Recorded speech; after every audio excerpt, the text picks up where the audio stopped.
Ó, em menos de 10 dias, 4 objetos voadores foram abatidos pela Força Aérea Americana.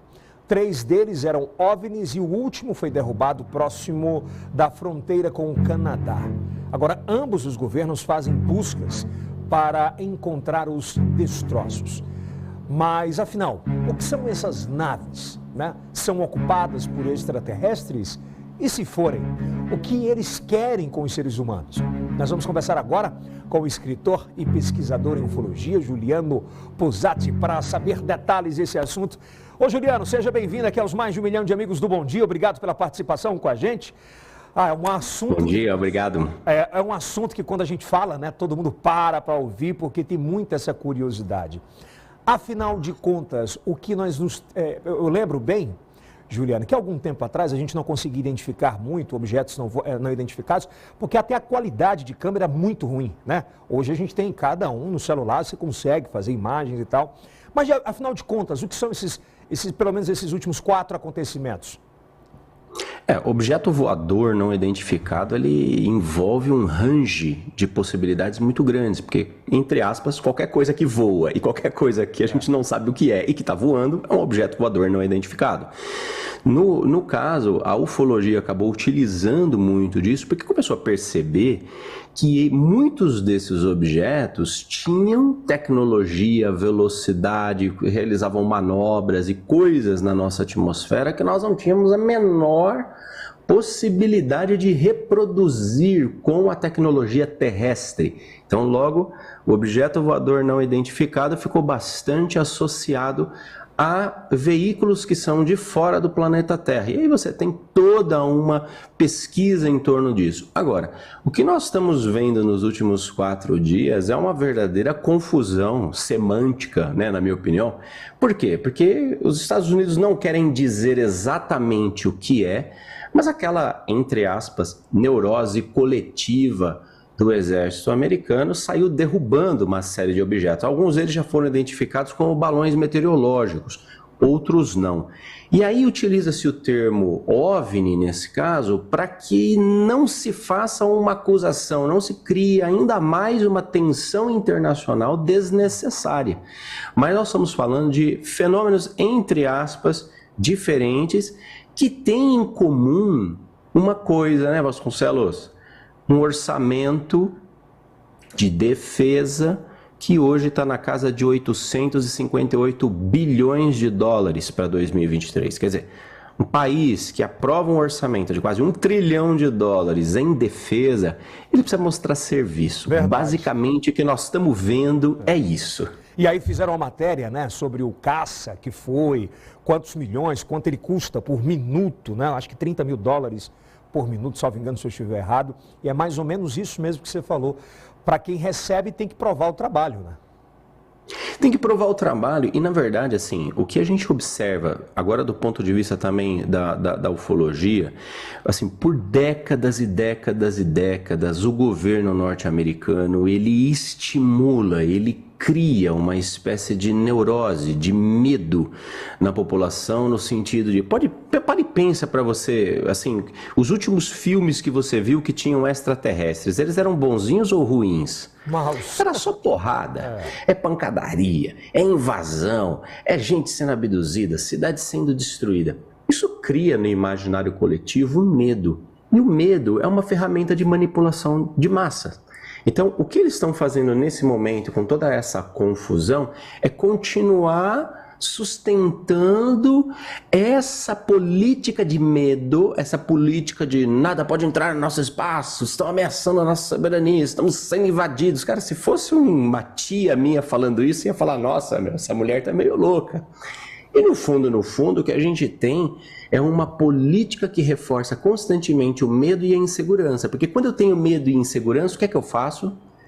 Eu pago pela segurança. E aí vem o orçamento para 2023, né? 858 bilhões, Vasconcelos. É pouco dinheiro. É muita grana. Em dólar, então, né? Deixa eu mostrar essa imagem para você. Pelo pesquisador que você é, pelo estudioso que você já deve ter visto essa imagem aí, que circula nas redes sociais. Para pontuar, eu queria que você falasse um pouco sobre essa imagem para a gente. E esse tipo de OVNI, ele está cada vez mais comum hoje em dia, porque, como você disse, nós temos isso aqui na mão o tempo todo, com qualidade de câmera, estabilização, etc e tal. O que nós temos observado é muita gente filmando drone humano mesmo, achando que é um disco voador não identificado, um disco voador, um objeto voador não identificado vindo de outro lugar, né? O range de fenômenos é muito grande. Por outro lado, muito parecido com esse, não sei se você se lembra, mas em 2019 o Pentágono liberou uma série de vídeos. Lembro. E esses vídeos, eles próprios chegaram lá na frente com o papelzinho na mão, dizendo assim, nós não sabemos o que é. Nós temos aí, dos 100% do fenômeno, nós temos aí 90% que nós identificamos, ou são efeito de lente, às vezes é inseto, às vezes são drones humanos e coisa e tal, mas tem ali um percentual que eles não sabem o que é. E eles vieram a público para dizer isso. Uma coisa que nunca aconteceu antes, né? Em toda a história dos Estados Unidos, em toda a história com os OVNIs, eles sempre diziam, não, isso é um balão meteorológico, isso é coisa e tal. Eles meio que negavam porque, entre aspas, pegaria mal para a política de segurança norte-americana simplesmente dizer, cara, a gente não sabe o que é e provavelmente esse negócio pode destruir a gente a qualquer momento, como nós estamos mostrando nos filmes. Por outro lado, depois de aprovada a Força Aérea Espacial, aí o fato de não saber o que é passou a ser motivação para que eles tivessem ainda mais força. Então veja, é o único país no mundo que tem uma força aérea espacial. E fortíssima, diga-se de passagem, né? Fortíssima, com um orçamento forte, baseada, desculpa, na minha opinião, numa neurose coletiva que eles próprios inventaram. E com um detalhe, hein, Juliano, um elemento propulsor que é o cinema, né? Que é o maior divulgador dessa história. Maior divulgador. É um conjunto completo. Ô, Juliano, quem quiser acompanhar teu conteúdo, onde eu encontro? Pode me encontrar no Instagram, Juliano Posati. A gente faz lá postagens constantemente e também em circuloescola.com, Vasconcelos. Circuloescola.com. Tem canal no YouTube também, já lá, com todos? Tem canal no YouTube com vários conteúdos, inclusive documentário Data Limite segundo Chico Xavier, que foi uma produção nossa com a Cinemakers em 2014. É um documentário que fala muito também sobre esse viés político da ufologia, mas também as consequências de espiritualidade. Extraordinário, vai lá e acompanha, tá bom? O teu livro, eu queria que você falasse sobre o seu livro rapidinho. Nós estamos lançando o livro Exoconsciência, que fala justamente sobre o impacto que a consciência humana está tendo a partir desses contatos, né, com seres e humanidades multidimensionais. O que isso está fazendo na nossa consciência, na consciência de quem está desperto, né, Vasconcelos? Porque a gente tem, num primeiro momento, um pessoal que está completamente na vibe do medo e a gente tem, num segundo momento, um pessoal que está completamente ligado às possibilidades de cooperação que esse contato pode ter no futuro. E essas possibilidades de cooperação, de cocriação, são também nosso objeto de estudos, que está no livro Exoconsciência. A gente vai inaugurar a temporada do IELcast, que é o nosso podcast agora para 2023 em março, e a gente vai fazer muita coisa virtual e quero te convidar de antemão aqui para a gente bater um papo sobre isso. Acho espetacular, acho que um tema que é profundo e que dá para bater muito papo e conversar muito sobre isso.